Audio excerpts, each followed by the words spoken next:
be present, do things with excellence, and understand that when you plant a seed, you don't wait for 9 months looking at the ground, asking, yo, why is this not? You don't get upset. You're just like, hey, I'm planting the seeds. As long as I water it over 9 months, 10 months, 12 months, 3 years, natural order will take care of the rest. And it'll yield 100 times, 1,000 times the initial seed, the initial investment. That's how natural law works. Just people don't want to wait for the process. The process is the prize. That's how I consider it. The process, the seeing the plant grow, like that's the beauty.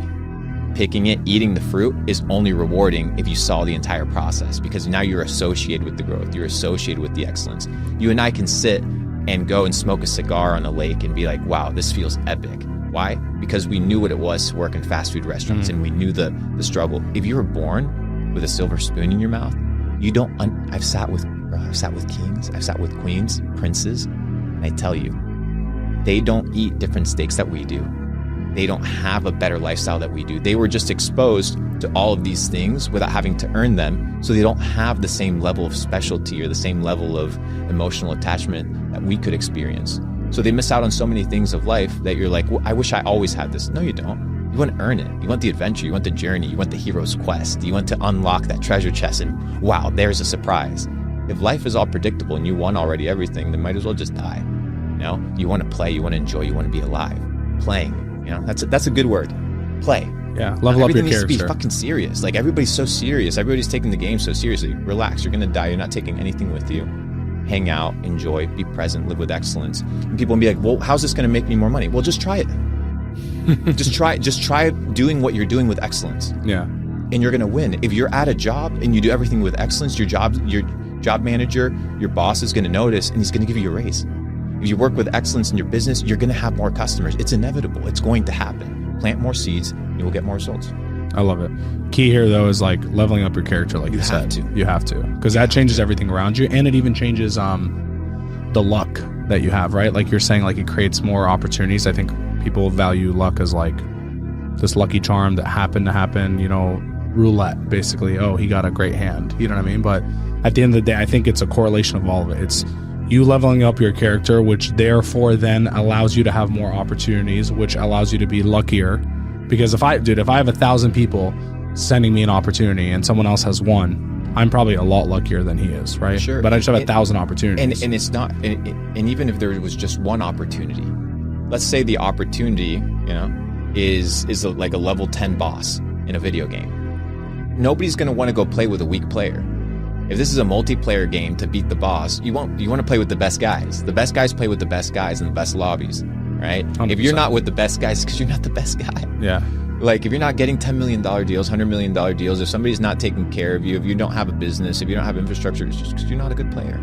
That's okay. You just become a better player, and better players will want to play with you. So if opportunity is not coming your way, and you have to go chase opportunity, right? We're talking about chasing versus attracting. You chase things that run away from you.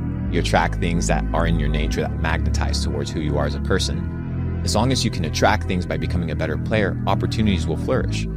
So it's by positioning, which creates opportunity and luck, and it's by becoming a better player, increasing your XP points so that other people can observe you and do what? Realize that their self-preservation, which is what we all fundamentally want as creatures, is in safe hands. Because I could trust you, you could trust me. We know this. Why? Because we've put each other to test, and you know the other player's skills. If you couldn't trust me, I wouldn't be around. Very simple. So if you're not in the room, it's merely your fault. Become a better player, show up, be present, and you'll increase your chances. It's inevitable. So what are the best ways, if I become a better player in today's world, do you think, to make money? I think number one is you need mentors. You need to find people in your life that have gone to places where you want to go, and you need to emulate these behaviors. Not emulate them like the church teaches, which is mindless, robotic repetition, but understand the nature of why somebody inhibits certain characteristics and traits. I was meeting with a good friend of mine, you know him, Jem Burrow. He does Google ads or whatever it is, and he makes money, and I see it with you as well. For some reason, it's you agency guys. You work so hard. We work way too hard. You work so hard. It's a great business model when you don't have money, but when you start making money and having skills and opportunities, It definitely decreases. So like I see you guys and I'm like, wow, these guys, I know why they're successful because they put in the hours. It's like, it's evident. I travel with you guys. I see how you work. I'm like, it's evident that these guys make money. Why? Because they just work better, stronger. Like the outcome has to be. It has to be winning. There's no other outcome. So I think the first one is you need mentors. And I think mentors don't come from paying somebody for a consultation phone call. It comes from this idea of synergy and symbiosis. Like I could come and spend 2 weeks in your office and I would learn so much. That would be a mentorship experience for me. So unless you find mentors in your life, you're not going to know where to go. They don't need to be alive, right? But they need to be a guiding beacon for you because you are clueless. Clueless doesn't mean you're an idiot. It just means you don't have the clues to solve the puzzle. So go find somebody that does. The mentor is kind of like when you have that puzzle deck, the mentor is kind of like the finished image in the front. He doesn't do anything. Yeah. You just know what the outcome is. You just know what the puzzle needs to look like. Correct. So find those mentors. That's a great analogy. In your life. Find those mentors in your life. The second is you need mentees. Even if you're just beginning, you need somebody that you can pour yourself into, whether it's a spouse, a younger sibling, an employee, somebody that can keep you accountable to growth. Because that person that is leveling up, you have to always be on top, ahead of them, whether it's 1 step, 2 steps, 3 steps, but you're able to polish them and bring them up. Therefore, also then creating, which is the next step, time freedom, which is what we all need. You need time freedom and able to think. When was the last time you spent 1 hour, 2 hours intentionally thinking about what is the best course of action for your life? Sunday. Yeah, you do. The average individual, they don't stop and think. They don't stop and evaluate, is this job that I'm holding the best opportunity? Is the current way that I'm operating my business the most profitable? And people just continue to do the same exact thing. So 1, you need mentors. 2, you need mentees. And then 3, you need to break the patterns of current operating system, how you're currently doing things to evaluate if there's ways to optimize. And you do that I do it through scientific method, which is the process of developing a thought, criteria, evaluating if something is legit or not, and finding a hypothesis and a conclusion, determining if something is true. That's a method of thinking that I utilize.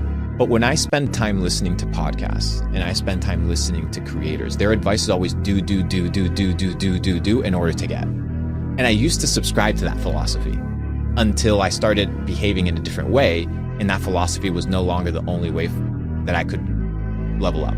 And I realized that it wasn't about working hard. It was about becoming a new person. And the Bible says, be transformed by the renewal of your mind, and the renewal of your mind by the word of God. So if you want to live a different life, you have to perceive the world differently. So when you said, yesterday we were talking about $100 million deals, our perception 10 years ago wasn't developed. We hadn't put on the lens of reality, right? Where it's only framing. It's only framing, right? That difference in conversation from $1 million to $100 million is just how we frame reality. And framing comes from renewing our mind.